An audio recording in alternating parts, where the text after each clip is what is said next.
Good morning, all of you, and welcome once again to StudyIQ English. My name is Praveen Mishra, and we are going to proceed with today's The Hindu analysis, that is 11th of April 2025, right? So, what are the news? What are the headlines important for our UPSC, CSE, prelims, as well as mains? Let's see each of them one by one, right? So, here we go with the first one that is already something which we have discussed in our YouTube short video as well as the current affairs class. Okay, that is about extradition of Tahawwur Rana, one of the masterminds of 26/11 terror attacks 2008 Mumbai, right? Attack which was not just an attack, but it was simply the message from the other side as well that we can enter your territory and can spread the terror and yes, obviously we do not fear. This is what the message came from the other side, that is Pakistan. But ultimately, their last message that we do not fear was converted into the fear itself when the braveheart soldiers of the Indian Armed Forces, they retaliated from the strikes of, what we call it as Surgical Strike 1 or Surgical Strike 2.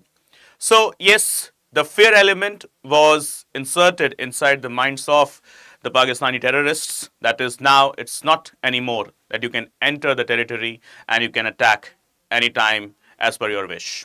So here we have now another benchmark event for the victory and as well as providing tribute to the braveheart soldiers who laid off their lives along with the other Indian citizens, those who were killed by the terrorists in the 26/11 terrorist attack. So after multiple attempts, after a prolonged, it's like running through a decade of negotiations and going ahead with the talks of the United States of America, now we have got finally one of the culprits, one of the most important culprits there, that is Tahawwur Rana, back to India.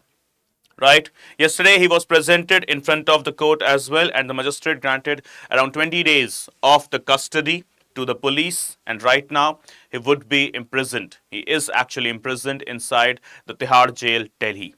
Right? So guys, Rana extradited to Delhi and has been taken in charge by the NIA, that is National Investigating Agency. Now the factors that we need to identify here, it took a decade. It was a negotiation of more than a decade where we got Rana back to India. And now we will take up the proper trials, right? But the fact is about the treaty, about the extraction agreements. So with regard to India, okay, in 1962, okay, it was the year 1962 when we officially enacted an act that is known as the Extradition Act. Okay, it was only in the year 1962. With more than 40 countries, okay, with more than 40, that is 40 countries, we have signed the Extradition Act or the Extradition Treaty basically, okay, US being one of them. But you know what the facts they are? The oldest extradition treaty that we have signed, okay, it was before the independence itself. Okay, it was actually the time period of 1880 when the oldest extradition of India was signed. Extradition agreement was signed by the then British government in India with the other one, that is Switzerland. Then the next one was followed in the year 1897 with the country of Chile.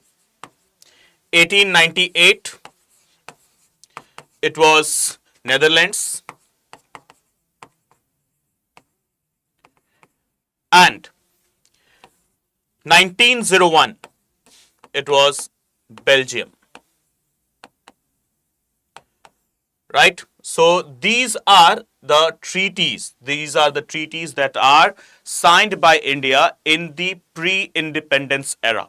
That is by the then British government of India at that time, unfortunately. Right? So 1901 Belgium, 1898 Netherlands, 97 Chile, and the oldest one actually 1880 Switzerland. And when it comes to post-independence, when we talk about post-independence. So post-independence treaty was signed in the year 1953, okay, with the country of Nepal.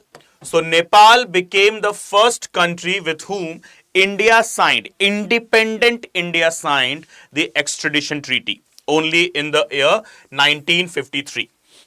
But the oldest one remains with the country of Switzerland, that is 1880, signed by the then British India government. Okay, so oldest one, British India government, 1880, Switzerland. Okay, the first one with the independent India, it is 1953 with the country of Nepal, right? Okay, so this is what the factors there. And the latest one, it was signed in the year 2011 with Vietnam. Okay, so latest one, it is Vietnam. Oldest one, Switzerland, 1880. Vietnam, 2011. But first ever treaty, independent India's treaty, okay, with any country, it was Nepal, 1953. Right? So do we have any act for it? Do we have any particular statute in India? Yes, we have got the Extradition Act of 1962. Okay, that allows the Indian authorities, Indian agencies to ask for the extradition, okay, of any culprit that is wanted by India as well. Okay, sir, is this season useful for PCS exam? Dear Shakil, absolutely it is, dear. Okay, because whatsoever state PCS you are giving, okay, from any state, obviously you have to go through the current affairs, the national level as well as the state level. So here we are dealing with the national level current affairs and including, just let me know which state PCS you are targeting. Okay, so there would be obviously some sessions specifically based over the current topics of that particular state, so that will be useful for you as well, right? Okay, so moving to the point here, the next news for us, okay, after this benchmark victory of getting Tahavur Rana to India, and yes, he is here, okay, under the custody of NIA, National Investigating Agency. Now, the next one, RTI Act will not restrict disclosure, says the Union Minister, okay, when it comes to the Ministry of Electronics and Information Technology. So here we are into a tussle again, that is providing some amendments to the Data Protection Amendment, okay, providing some amendments to the Data Protection Act of 2023. Will it lead any sort of compromise with the data protection of the individual citizens? Will it create any such sort of compromise or any sort of weakness into the Data Protection Act of our country? Will it expose the individual's private data to the international forums or the international firms? These are the questions which experts have raised with regard to the new Data Protection Amendment rules that are coming forward in front of us, okay, with the previous Lok Sabha session, what we have seen, and they shall be tabled into the other Lok Sabha sessions, okay, and probably they shall be finalized, that is converted to the act very soon as well, as per the government resources. So the factors that we need to discuss here, what is this Data Protection Act and what is this particular new amendment rules, okay? So as what we can understand, with regard to the Information Technology Act of 2000, there have been n number of issues, there have been n number of questions, okay, and number of instances as well, where the people's right to privacy, an individual citizen's right to privacy has been infringed. And it was clearly evident with the Justice K.S. Puttaswamy case of 2017. Apart from that, what we can simply mention, okay, as the Aadhaar privacy case as well, right? So there have been n number of instances where Article 21 was mentioned by the judiciary while delivering the judgment with regard to the data protection. And in those judgments mentioning Article 21, Supreme Court has always referred that right to privacy is an intrinsic part. Okay, what is that? Right to privacy is an intrinsic part of Article 21, that is right to life and personal liberty. Life and personal liberty terms, they do denote also the features of right to privacy. okay, along with right to food, right to water, right to sanitation, right to sleep, right to have clean environment, right to earn livelihood, etc. This is one more element added by the judiciary through the KS Puttaswamy case, or also we can call it as the Aadhaar case, okay. That is, right to privacy is an intrinsic part of our constitution, fundamental rights, specifically through the virtue of Article 21, that is right to life and personal liberty.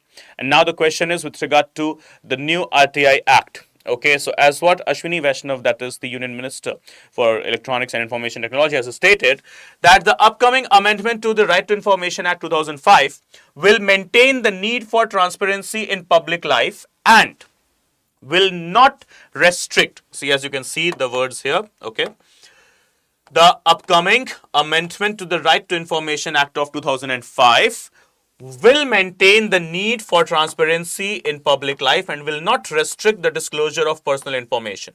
Okay, this is what minister has stated. Okay, but we do not have to deal with the minister's statement. We have to deal with the facts and figures that are important for our UPSC CSE. Okay, so what are the facts and figures? Let's proceed with them.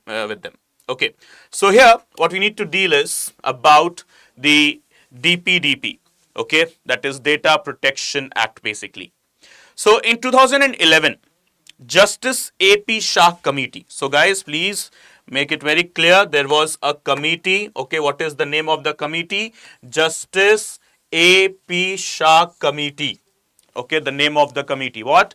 Justice AP Shah Committee. Okay, what they recommended? The committee recommended privacy legislation, and in the year 2007, the Supreme Court in the case of Justice KS Puttaswamy, who was retired at the time, okay, versus Union of India, recognized privacy as a fundamental right under Article 21. Okay, right to privacy remains a fundamental right guaranteed under Article 21 of the Indian Constitution.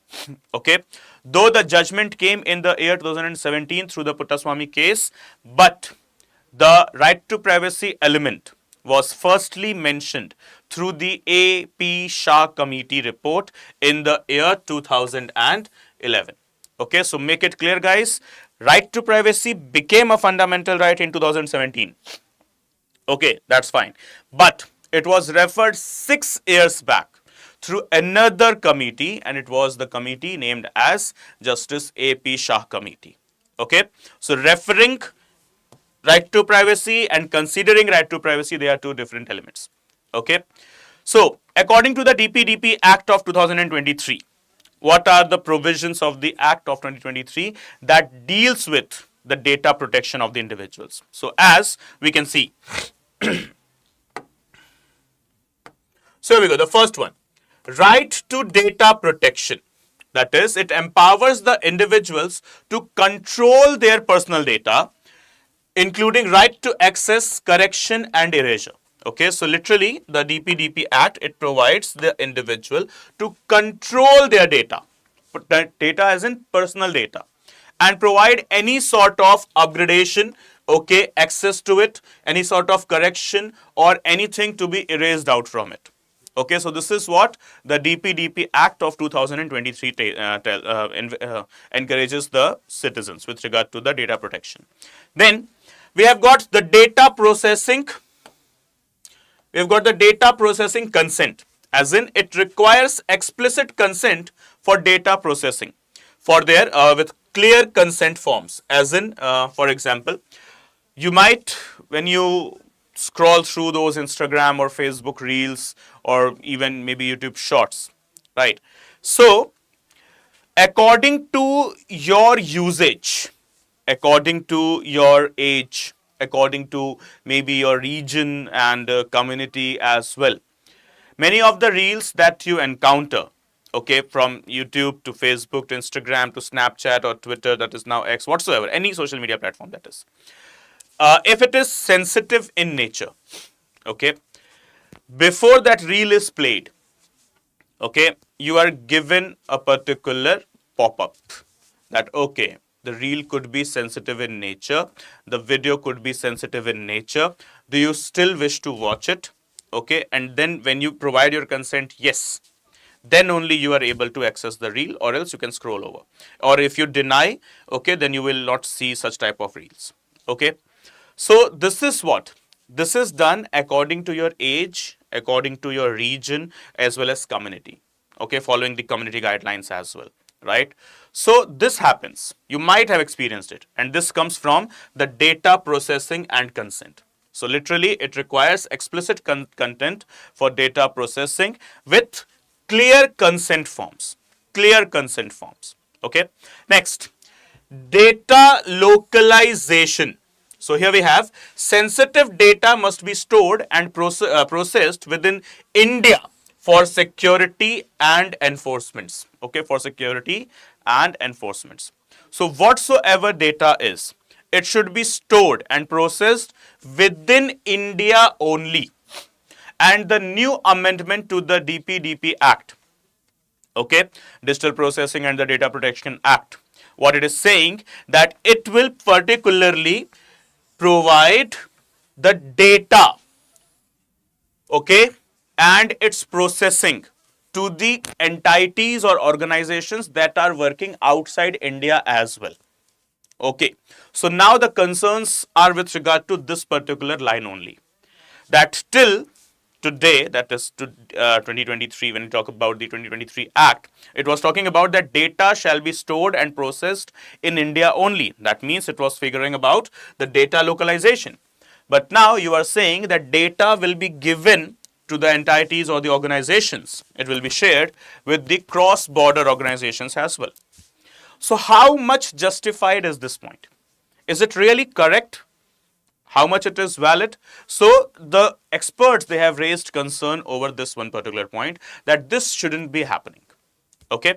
Next, regulatory authority. It established the DPPI. Okay, the DPPI for compliances and grievance handling. Okay.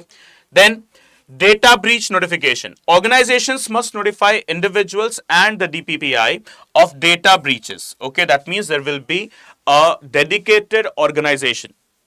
Okay, Data Protection Bureau of Investigation in short. Okay, in long, that is, there will be a dedicated organization that will be caring about or taking care about any sort of data breach, any sort of questions when it comes to the data protection of the individuals. Okay, so there is a dedicated body organized as well. What is the name? Data Protection Bureau of Investigation, that is in short DPBI.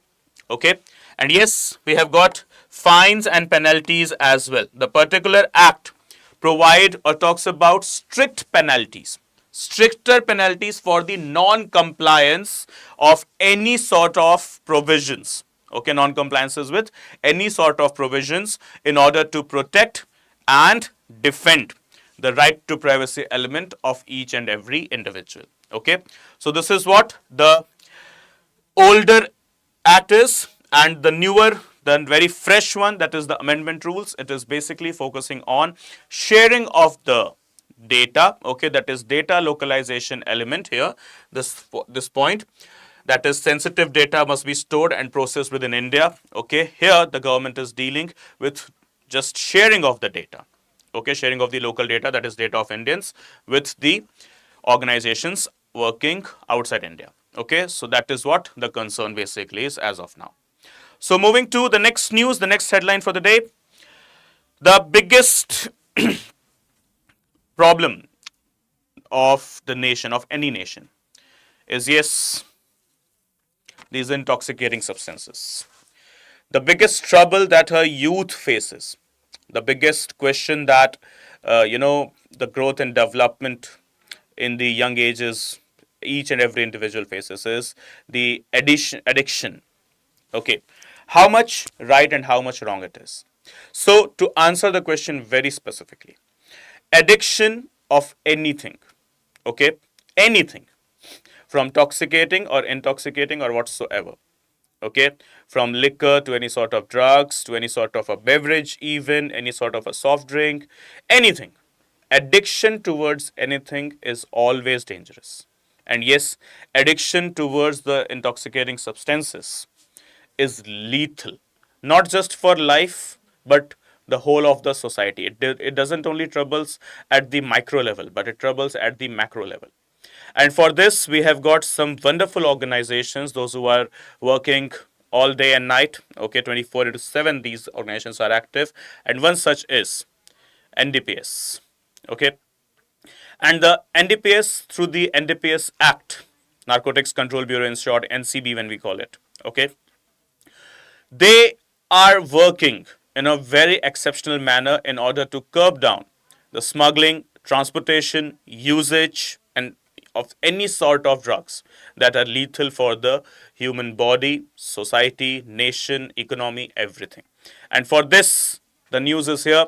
NCB has seized 30.4 kg of meth tablets worth rupees 24.32 crores in Assam.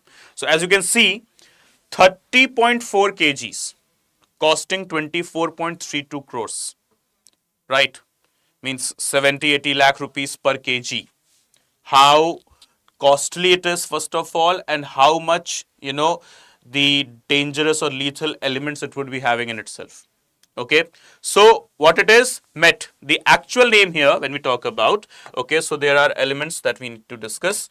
So the Narcotics Control Bureau, that is NCB, seized 30.4 kg of the drug that is termed as, in short, met, but its actual name is methamphetamine tablets. Okay, in short, met, but the actual name remains here methamphetamine. Okay, and also known with some other name. The other name is Yaba's tablet. So guys, we can call it, okay, methamphetamine, and apart from that, yes, it is also known as Yaba. Okay, Yaba tablets. Dangerous, lethal, not just for an individual, but the society as a whole. Okay, so call it met, you call it Yaba. Okay, they both are same. And yes, NCB has performed this task of seizing 30.4 kgs of it, costing nearly 24.32 crores. Okay, so when you talk about the features of this drug, okay, what are they? So here's the name again. As we can see, methamphetamine, okay, commonly referred to as met, a powerful, highly addictive, okay, stimulant that affects the central nervous system, that is from your brain to your spine. The central nervous system, it is comprising of your brain along with your spinal system. Okay, so it stimulates, or it provides you sort of the hallucinations, okay, because of which your general brain activity stops working. And from a general common person, thereon you will be converted into a mad person who is just having one place to live, that is a mental asylum. So refrain from any sort of drugs. That is what the fact is. That is what the features of the drug itself says. Okay, that what the drug will do. The drug will do the facts that is here. It takes the form of a white, odorless, bitter tasting crystalline powder that easily dissolves in water or alcohol. Okay, and then it was developed early in the 20th century from a parent drug that is termed as amphetamine. Okay, amphetamine, which was basically used in nasal decongestants or any sort of bronchial inhalers for the any sort of bronchitis treatment. So amphetamine, basically it was a drug that was used to clear the nose vessels, okay, in case there is any sort of congestion inside the nostrils or the nose vessels, or if there is a person who is suffering from bronchitis. So in order to treat the person suffering from any bronchial issues or bronchitis, or there is any sort of congestion or the jam inside the arteries, okay, so in order to clear the vessels and the jamming of the arteries, okay, the drug that was termed as amphetamine was used. And through this amphetamine, we have created another drug, that is, yes, methamphetamine. Okay, so amphetamine, it was basically a drug that was used to treat, but its outcome, met or yaba, it is something which is used for just, addiction, just for the sake of what sort of pleasure, don't know, right? don't even want to know.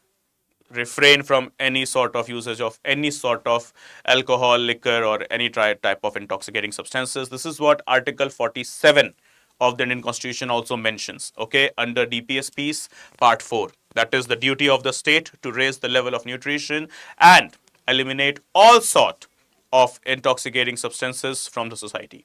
And so the NCB's action of seizing the drug worth rupees 2.43 crores is one such action that represents the state's action or the state's responsibility, commitment, or duty towards Article 47. Right? Okay. So, as we can see, the next feature, like amphetamine, methamphetamine causes increased activity and talkativeness, decreased appetite, and a pleasurable sense of well-being or in a euphoria. Right? Means like if anyone individual consumes it, okay, so this consumption of this met or yaba will make that person to speak a lot, and apart from that, to have a imaginary world, simply a sort of a euphoria where that person is enjoying, flying into the airs, okay, etc., etc. But what's the usage of it? Okay, what's the result of it? Once the effect is over, the person will starve more, okay, for that particular drug and keep on purchasing it, draining with all of the economy, draining with all of the mental and physical health, ultimately becoming burden to the family and the society, and yes, at last into the mental asylum. So stay away from any sort of addiction, not only met, not only this particular drug, from any sort of addiction that provides any sort of timely or a small duration pleasure, right? So we have got the further of the elements as well. The use of met in higher doses can induce psychosis, bleeding in the brain, skeletal muscles breakdown, and the seizures. That is total body out. अभी किसी काम का नहीं है, खत्म, ठीक है? No use it is. Next, moreover, it can cause violent behavior, mood swings, and psychosis, such as what? Paranoia. It will create you, just it will lead you to be a mad person only. That's it. Okay. So, methamphetamine is potent and easy to produce, first of all. Okay. The production of this yaba or this met, it's very easy. And apart from that, these characteristics make it a drug with high potential for widespread misuse. Firstly, easily produced, and yes, obviously it is having the long lasting and more harmful effects on the central nervous system. Okay, long lasting as in its impact remains for a long time, and yes, it troubles the whole of the central nervous system. Okay, so this is what the facts are with regard to the met or also the yaba drugs. So here we have the next news, and I wish these were the news which were not even there, not just printed in the papers, were not even there. Okay. It's 9:30. We started our session at around 9 a.m. Like 30 minutes it has been since we have started our session. And according to the National Crime Records Bureau data, so far, since we have started today's session, one rape incident would have happened in our country.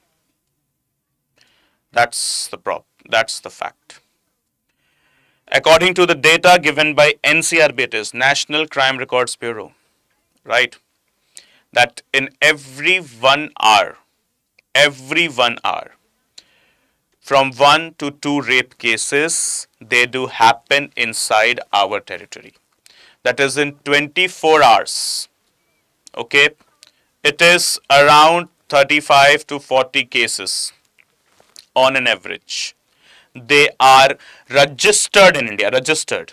I'm not even talking about those cases which are not even registered, that are not even into the records. Okay, just because of some social stigmas, okay, and the other roadblocks, okay, there are n number of cases which are not even registered. So, the National Crime Records Bureau has to state this. And You are very much aware that what has happened just a couple of weeks back.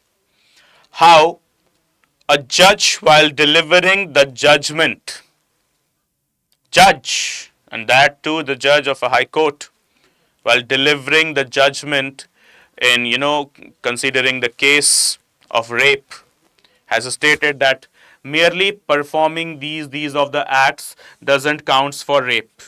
Okay, this is what the judge has stated, and this is what today another question has arisen. Okay, from Allahabad High Court, while granting a bail to a rape accused, Honorable Judge has stated that the victim was equally responsible for the crime. Okay, that is the rape that has happened. September last year, it happened that the victim, she went on to a party with her friends, and there she met the accused. The accused who took her in the intoxicated condition, okay, and then raped her twice, for which she filed a complaint and for which the accused was taken into the custody as well. Okay, so it was the time period of December 2024 when the accused was taken into the custody, and right now, okay, while granting the bail just yesterday, okay, that is 10th of April, since 3.5 months the accused was there into the custody. Granting the bail, the judge, Justice we talk about, Sanjay Kumar Singh, he has stated that, okay, we'll grant you the bail because you are not the alone culprit. You have made a mistake and so has the victim. Right? You have made a mistake and so has the victim. Right? So this is what the condition is. This is what the problem is. We have been so easy now and so, very much what we say a callous behavior as well we are following, that this is very much insensitive and unethical even to state, that too by the judge of the prestigious high courts in India. Okay, the courts are prestigious whatsoever they are, from subordinate to higher to supreme. But yes, when these type of judgments, when these type of statements they do come, they make us, bit frightened. They fear out us, okay, because these are the things which we can't even imagine that the statements could have come from judiciary. These are the statements which comes from politicians every now and then. Every now and then. Politicians from every corner of the country, they do blabber such nonsense thing. But when a judge blabbers such thing, okay, that too from the High Court, okay, this frightens the whole of the community and it raises a question mark on the ethical discharge of functions of the judiciary and the judges into the higher courts in India, right? So what's your opinion? What's the stand? What's your stand actually on Justice Sanjay Kumar Singh's statement? Okay, how much ethical this statement was, that too being a judge. Do let me know your opinion into the comment section once the class is done. Okay, so coming to the next news for the day, center to pay more for PM Poshan schemes to schools. PM Poshan as in the erstwhile scheme, that is, it was termed as midday meal scheme. Now it is the PM Poshan scheme. Okay, and through this the kids in schools, they are being provided with free meal in the noon. Okay, so according to the data, according to the government data, around 11,000 some, okay, sorry, 11,000, 11 crore, not 11,000, sorry, 11 crore, 11.5 something crores of the students, they are the beneficiaries of the PM Poshan scheme throughout the territory of India in the government or the government aided schools, right? So when it comes to the government or government aided schools, okay, 11.5 crore something of the data is according to the government sources. And here it's the time to enhance the budget of the midday meal scheme or the PM Poshan scheme. with regard to the previous year's data, what we have seen, 950 crore rupees of the surplus amount was used according to the government sources itself. Okay, 954 crores. The budget was, let's say, X rupees X, but the surplus amount was needed at that time. So it was X plus 954 crores more that was used throughout the territory of India in the last financial cycles for the sake of the midday meal scheme or the PM Poshan scheme. So for this, okay, that is, when the extra amount is needed, that means somewhere deficit is going on. So in order to curb this deficit, the center has decided to pay more to the states with regard to the PM Poshan scheme. Okay, so here we have got the features of the PM Poshan scheme. It was a national program. Okay, and earlier it was named as midday meal schemes. Okay, midday meal scheme. And yep, it was renamed in September 2021 as the Pradhan Mantri Poshan scheme. Okay, that is in short PM Poshan scheme. So it is a centrally sponsored scheme, that is 60% of the funds they do come from the center and 40% they do comes from the states themselves. And in case of the Himalayan and the northeastern states, this data is of 90:10.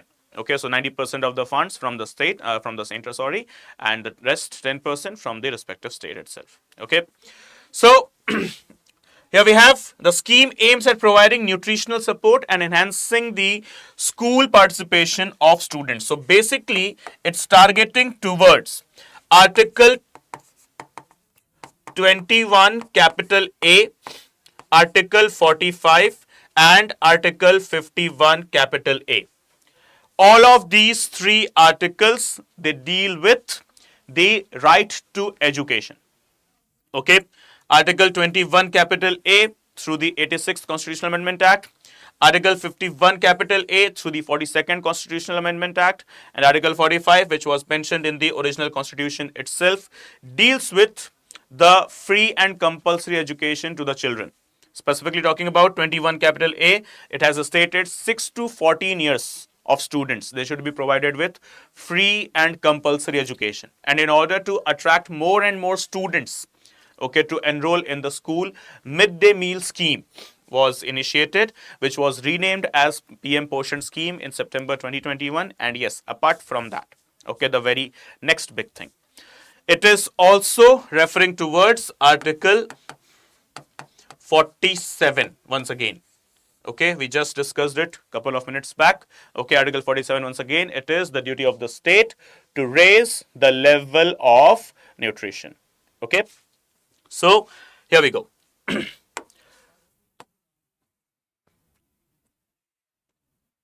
Yeah, it's not a joke, it's a news. It's coming from the country of Taliban. Last year, November 2024, that is November 2024, the Taliban government they passed a rule. First week of November 2024, they passed a rule that the women, they cannot talk to other women. Yeah, I'm not kidding. This is what the officially passed law or the rule or enactment it is by the Taliban government of Afghanistan. Right? Women, what cannot do? They cannot talk. Okay. To whom? To men? No. To women. Okay. Women cannot talk to women. Talibani government has passed this law last year. Okay. Chalo. Okay. Okay. Now, just yesterday, okay, Taliban's morale police has targeted men as well. That the whole month of Ramzan passed out. How many rozas you kept? Okay. How dare you keep such type of mustache? How dare you keep such type of beards? How dare you keep such type of hairs? Are you following the principles of Sharia? Yes or no? In case you are, then are you following it, like being very adamant to it, very with all the stubborn things that you must be possessing? Okay. Are you having all of those things within yourself? If yes, then you are free, or else you will be imprisoned. Not just you, but your barber as well, the one who is trimming your beards or mustache or your hairs, the barber will be also imprisoned. Okay, so this is what Taliban's moral police has stated. So a big round of applause, a clap is needed for such people. Such they are the government. अब terrorist लोग सरकार बनाएंगे तो यही होगा, यही होगा, right? These were the people 4 years back. They were terrorists, but suddenly America went away. They just withdrew their forces from Afghanistan and they let Taliban, so-called Taliban, okay, to form the government, and they have formed the government. See, 24 hours back, August first week of 2021, 24 hours back, for example, they were the terrorists. Within next 24 hours, they were the government. Right? ऐसा सिक्के की तरफ पलट दिया. Flipped like a coin. Right? So, when a terrorist organization is making, the government, so what we can expect from them? They will pass such type of pathetic laws only. Government, women cannot talk to women. Okay. Men, how can you keep these beards? Okay, no problem, just imprisoned. Women talking to women, imprisoned. Not imprisoned, okay, shot dead immediately. Men keeping long hairs, shot dead. Even, North Korea is more lenient than Talibanis. Yeah. Right? Even North Korea is more lenient, simply. Right? So, coming on to the next news, next headline, next topic for the day. European Union pauses counter tariffs for 90 days after US has reprieved. Okay. So, considering the US-China trade war with regard to the tariffs, imposition of the tariffs, 125% from America's side and 84% from Chinese side, okay, that has created a much needed debate globally with regard to the organizations, the status of the World Trade Organization, the erstwhile GATT, and the other international agencies from World Bank to IMF to United Nations. They are considered their particular authorities, their particular powers. They are also into the question when it comes to the two permanent members. One of the two out of 5 permanent members of the UNSC, that is America and China. So their particular authority is in question, and what's going on is troubling for the whole globe. It might create some economic disturbances, from recession to inflation to hyperflation to deflation in many of the economies, many of the emerging economies, from developing to underdeveloped, as well as it could also trouble the developed economies as well. Okay, so for which United States of America, Donald Trump, has taken up a decision and has halted the new tariff plans that were represented by him on the so-called Liberation Day of 2nd of April. And since then, right now, on 9th of April, the new tariff plans, they should have been implemented throughout the globe as per the America's policies. Okay, but yes, Trump administration has ordered to reprieve it, that is to keep a stay over it for the next 90 days, that is 3 months basically. And considering the America's action, European Union has also decided to keep its counter tariffs on reprieve, that is on hold, that is on stay for the rest 90 days. Okay, so the European Union has basically given this a statement. And yes, as we have discussed this yesterday as well, that the actions of America and China of playing this tariff game or just restarting the trade wars has now started a new debate on the authority, on the position, on the power of the international organization that is termed as WTO, World Trade Organization, as well as other financial organizations as well. How can they be so mute and deaf and let countries do whatsoever they wish? They are trying to disturb the supply chain equilibrium of the whole globe, and that shall disrupt the economies in a very devastating and catastrophic manner that will be obviously providing certain invitation to the next one, that is the World War III. Right? So mute and deaf they are. Let's see what will be happening into the later stages, right? So, but as of now, European Union has once again taken a cognizant action And considering Donald Trump's reprieve over the tariffs, they have also taken a stay over for the next 90 days. That is basically 3 months. Okay. So next news for us. The Kuki bodies, they tell the Métis not to climb the hill for the annual event. So there is once again another tension. They have been sparked in the state of Manipur when a Kuki community, a Kuki community, basically Kuki tribe, they have come forward and they have prohibited the Métis community from entering the buffer zone area, okay, that is present near the Imphal regions, okay, and there is a temple, a particular mountain that the Kuki tribes they to climb when it comes to their festival that is known as Charao Ching Kaba.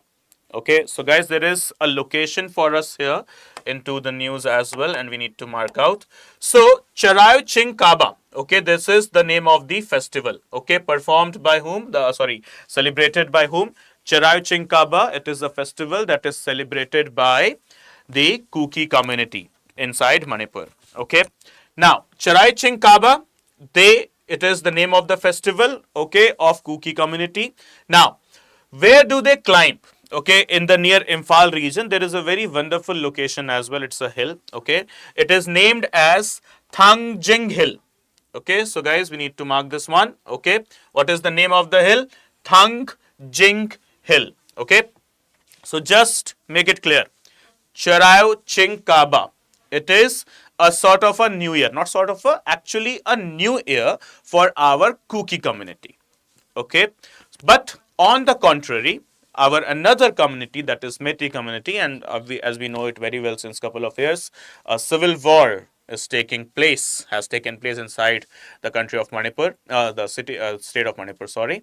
Okay, and because of which much number of people they have lost their livelihood, kins, properties, and so on.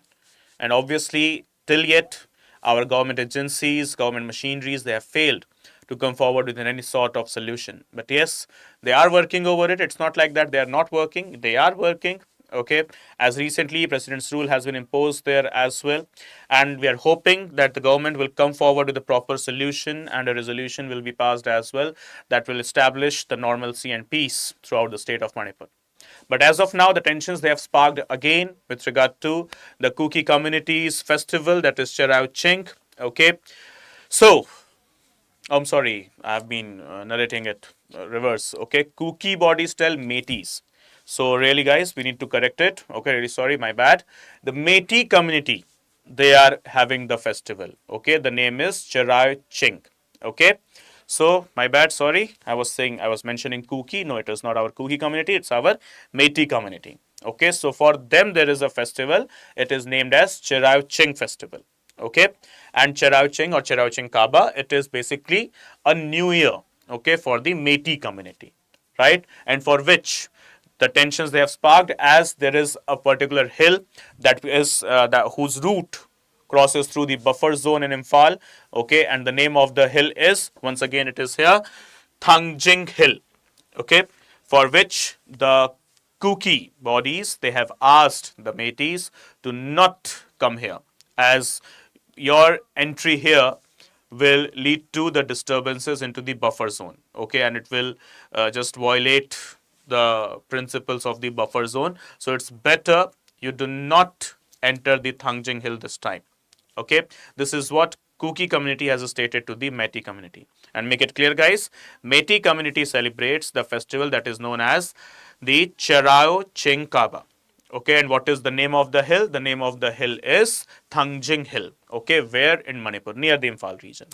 Okay, guys, so this is all about today's The Hindu analysis. I hope you are enjoying the session, and in case you are enjoying, so please do subscribe to our StudyIQ as English channel in case you haven't subscribed yet. Okay, and stay updated, stay tuned with the daily updates of over the channel. And apart from that, if you wish to connect with me, you are free to connect on 2 different platforms, that is over Telegram. We can connect with the username study_with_Praveen. Okay, so just go over the search bar and type the name Study with Praveen. Even if you won't use the term underscore, then also you'll get the channel. And apart from that, yes, over Instagram, my username is Praveen Mishra underscore 2107. Okay. So wherever you are comfortable, you can connect with me and let me know your doubts related to your academics. And yes, I assure you that I shall connect with you as early as possible time. And yes, we'll also consider your doubts. Okay, guys. So thank you so much for watching. Please do hit the like button as well in case you like the video. And see you soon in the next session. Bye bye. Good day. Take care. Study well.